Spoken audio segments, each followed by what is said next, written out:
a difference between a coffee consultant and a general contractor, or is there scenarios where the coffee consultant hires the general contractor and then takes upon all of those responsibilities, or do they have a general contractor and then they have a coffee consultant that then has to answer to the general contractor? What do you see most often in your scenarios? That's a good question. Yeah, it's a great question. So we get a couple of different things where people are building a roastery and it's from the ground up, and we'll get involved with the architects, the planners, everybody. You know, you're not a licensed general contractor in every town. So there's your first basic difference.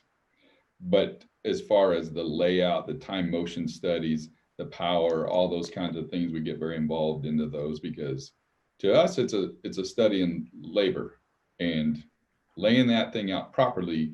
And a lot of people don't see the value in this, because they think, well, you know, I mean, I can lay out a house, I can do this, and it's completely different. Because at home, the sense of urgency is the clock's not ticking and your labor dollars aren't flying.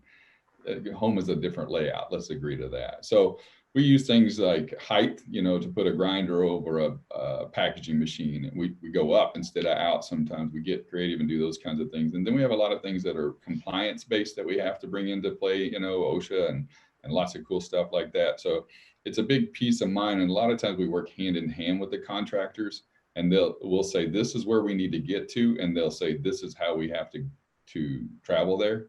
And so we've done both. And, you know, we've done things in places where there were no general contractors, there were no architects in different countries. It's just like, Tracy, let's just lay this thing out. And we literally just took a spray can and mark things out. And I'd love to do that.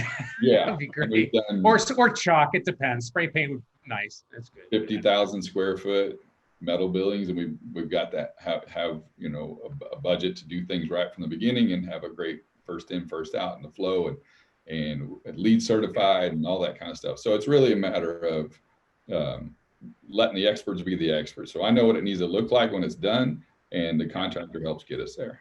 And so, like, I'm thinking, like, okay, so, you know, once we have the defined roles, and like, if you have a team, whether or not you're a contractor or a coffee consultant with a general contractor, and that really, it's sort of unique in every city, state, block, and country, like what the requirements are and what you may or may not need. But where do you start in general? Like, where do we start? Do we start with a blueprint or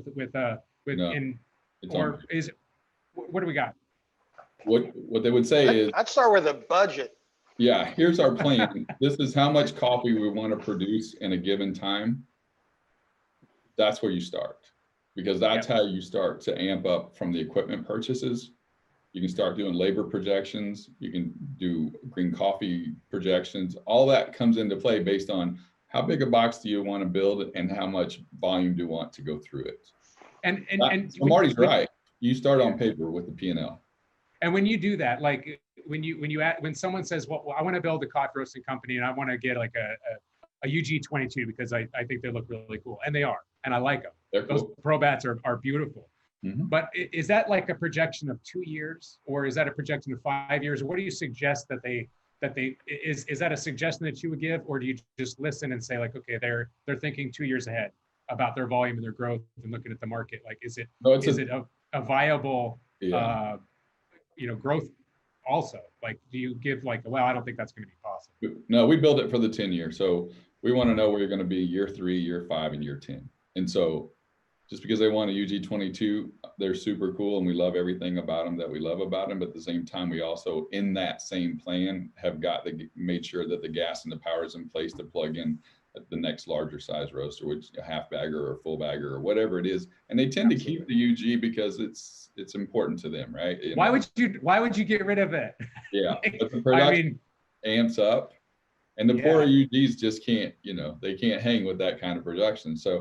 So really, in any time motion study, we use some formulas that are built in for production based on total pounds of output or finished product per year. And we just back into it on equipment and everything else. So we can tell you basically when you're going to run out if the sales projections keep up.